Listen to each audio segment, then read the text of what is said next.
نبی پاک کی شہزادی کا قاتل حضرت زینب بڑی بیٹی، اس نے نیزہ مارا تھا گھوڑے کو اور وہ گھوڑے سے گر گئی تھی، وہ آ گیا فتح مکہ کے بیٹی کا قاتل، اور اس نے اپنے چہرے پہ نقاب اوڑھ کے تو نبی پاک کے سامنے آیا، کہنے لگا بہت بڑا دشمن بھی آئے تو معاف کر دیتے ہو۔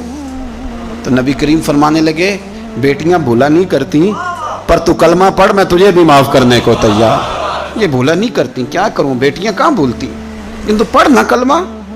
یارہ بات کو سمجھے، کون سی عداوتیں لیے بیٹھے ہو؟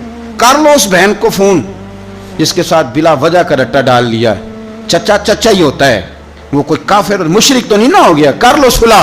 اور سنو، میرے نبی پاک صلی اللہ علیہ وسلم نے فرمایا دو بھائی اگر ناراض ہوں تو جو صلح پہلے کرے گا وہ جنت میں پہلے جائے گا، آگے آگے چلے گا۔ مہربانی فرمائیں سب سے پہلے اپنی زندگی سے یہ عداوت نکالیں، ہمارا کہ جیسے رٹائی کوئی نہیں، جھگڑا ہی کوئی نہیں، کیا ضرورت